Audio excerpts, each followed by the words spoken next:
The MashUp is brought to you by William A. Smith & Son Insurance. You enjoy the game, we'll worry about the other stuff. And Davis Furniture on Route 9 in Poughkeepsie, giving our customers more and charging less for over 90 years. Hi everyone, welcome to the MashUp. It's the end of February, heading into March, and let the madness begin. Now things start to get interesting as both Section 1 and Section 9 girls and boys basketball teams begin postseason play, and Marist College starts the MAC Championship Tournament. In Section 9, the precursor to the sectionals is the Mahals, and what a game we wound up with for the boys championship. Millbrook getting a burst of energy in the second half of the semifinal game against Ellenville to overcome an 18-point deficit to win, and then goes toe-to-toe with Marlboro in an overtime thriller for the championship. And the Marlboro Iron Dukes with the big scoring threat, Jaden Allen, who averages 23 points a game. Blazers in blue. And right off the bat, they were going to show poise and patience with a passing formula for success. 5 equals 2. Shane Sinon has been on fire. He scored 20 in this one. And back the other way, a little help defense by Humberto Cabrera. The day's rest after the big Ellenville game seemed to benefit the Blazers. But Marlboro had their game plan and formula set as Allen gets it to big Anthony Masacchio. And Tony finished with 7. Marlboro was up by 1 in the first. And sometimes 3 sports stars do everything in threes. John Perugino, 3-ball.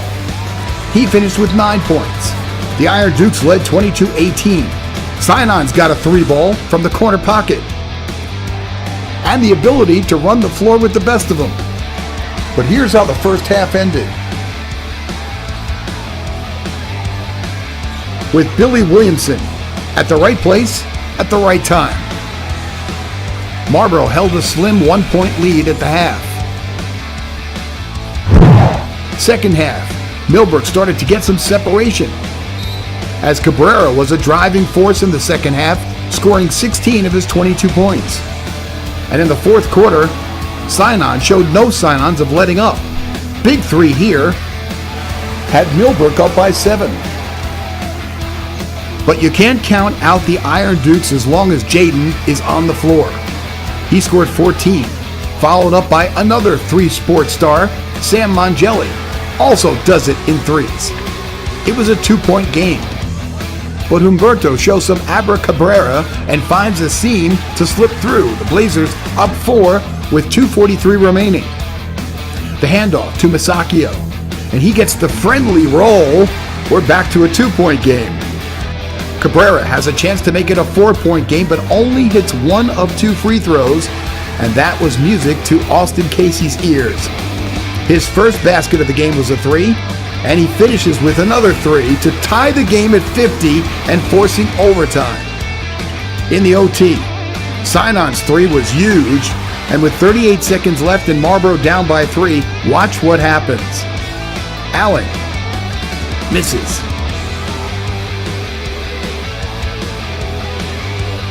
Casey just misses. Casey again. No. Casey playing horse. Blocked. Allen just misses at the buzzer, and Millbrook wins its first Mahal championship, 59-56, the final. I'm speechless. I mean, the way these kids work, there is no harder working group of kids in the area. I mean, these guys they want to be in the gym every night, and it's starting to pay off big time. What was working for you guys? We just we had a lot of heart. We came back from that big Ellenville deficit, and we just kept playing hard and knew what we could do, and we knew that we belonged out there, so we just kept doing our thing. What a game. So now both teams are in sectional play. Millbrook hosting Pine Plains Tuesday night in the Class C semifinals, and it was a Patrick Kyle kind of night. Kyle was in a groove. He hit 3 of these in the first quarter, 7 of them in the game. Now that's scoring in bunches. Humberto Cabrera sees a seam, splits the defenders. He finished with 13. Shane Sinon makes his contribution.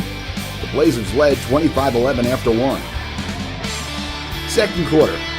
Check out the wide open lane for Colby Whalen. He finished with 12 points. And when things didn't go so well from the outside, someone was there on the inside to make it better. Millbrook led 40-23 at the half. Second half. Oh boy, there he goes again. Kyle from the corner, another three. And much like the first quarter, the Bombers try to answer back. Matt Funk was Pine Plains' leading scorer with 23 points. But Millbrook was right at home running the floor as Cabrera gets it to Jake Daly. Daly was another guy in double digits. He finished with 15. Kyle's three here puts the Blazers up by 20. And oh, the thievery! Somebody call security. Whalen gets the steal. Cabrera closes the deal as Millbrook moves on to the championship Friday night at Mount St. Mary College with a 77-65 win.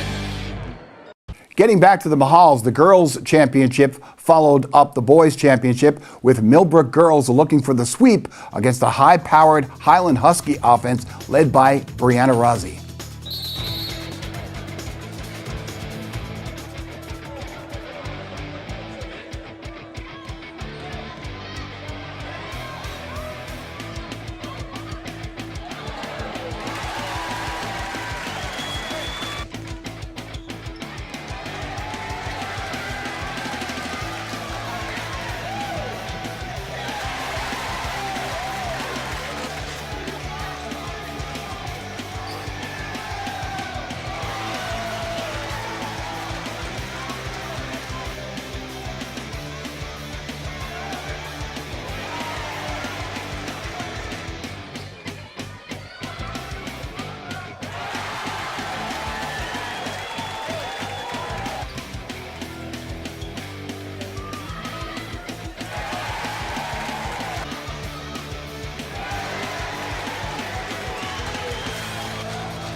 In Section 9 sectional play, number 3 seed Spackkill, number 6 seed Rhinebeck matched up in the Class B quarterfinals. This is usually a good matchup between these two teams, but in this one at Spackkill High School, it was a bit of a runaway. Spackkill in the home white, and tough going for Rhinebeck in the paint with the likes of Kiev Bennerman and Connor Lee. Kiev big underneath, and Connor just big all over. Watch him load up for the big three in the corner. Lee finished with 14. Brian Helfman was sporting his new aerodynamic do, and those physics allowed him to do this, the flying flip to Bennerman. The big man on campus had 18, and Spackkill jumped out to a quick 10-0 lead. It took Rhinebeck 5 minutes to finally score a field goal. Kevin Lyons breaks the ice, but Spackkill led 17-3 after one. Rhinebeck gets a little brazen. Take that, big guy. And hey, take that, other big guy. But you know that was only going to go so far as Kiev puts the Shiev on all that noise. Spackkill had it all going on. Ryan Ackert does the catch and release for 3. Yeah, it was a runaway, because the Spartans came out with their hitting shoes on. Andrew Morera knows a thing or two about nets.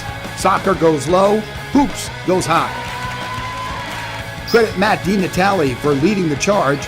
He lit it up for 16 points.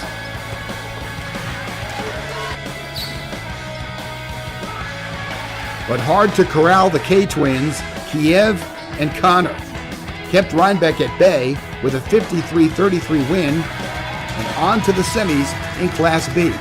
Over in Section 1, the Poughkeepsie boys basketball team was on a tear. The Pioneers found themselves just one step away from the county center, but it was a big step to get by number 2 seeded Walter Panis. Chris Karen takes us through that one. It's been 3 seasons since Poughkeepsie has competed in the Section 1 playoffs. After a brief hiatus into Section 9, the Pioneers are back. And just like in old times, they're only one win away from a trip to the county center. First quarter, Hodge got things going quickly for Panis. He takes the steal and then the pass off to Ramos for the basket. Panis up 6-0 quickly. That's the second straight game the Pioneers trailed early. More from Hodge. He gets a friendly bounce on this three-pointer, 9 points for Hodge in just the opening frame. Poughkeepsie with some life. Revelation Garija with a pretty reverse layup as time expires in the quarter, but Panis did lead this one 19-11. Head to the second quarter, pass to Joe Stano in the corner, he knocks down the tray. Stano had 8 of his 9 points in the opening half. But Poughkeepsie was so strong on the glass all game long, first attempt is off, Devontre Thompson cleans it up. Pioneers inching closer. Moments later, another missed shot, but this time Trammell Reeves with the rebound in the basket. Poughkeepsie cuts it to a 30-27 Panis lead at the break.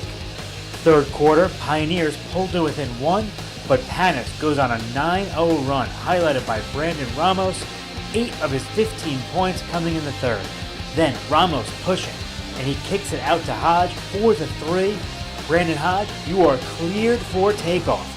25 points through 3 quarters for Hodge, and Panis opens up a 14-point lead. Hodge would hit all 9 of his free throw attempts in the fourth quarter. He ends the game with 38 points. The William A. Smith & Son Insurance scoreboard shows Panis defeating Poughkeepsie by a final of 73-66. The Pioneers' season ends. I knew they play aggressive, so if match aggression with aggression, and that's all you could do. I mean, we've been in this position for a long time. A lot of our games that we've won have gone down to the third, fourth quarter, down to some big free throws. And we haven't good enough guys, and we were able to close out the game today. So that will do it for this edition of The Mashup. Be sure to check out our up-and-coming one-on-one series with our guest Lenny Torres of Beacon High School. Many people think Lenny is going to go in the first round of the amateur draft in June.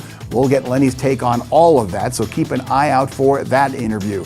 In the meantime, I'm Charlie Carnaccio from all of us here at HVNN.com and HVNNSports.com. Remember, it's always local, it's always free, and we'll see you next time.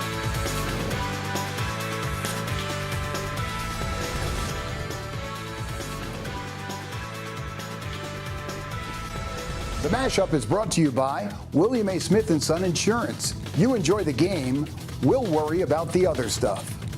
And Davis Furniture on Route 9 in Poughkeepsie, giving our customers more and charging less for over 90 years.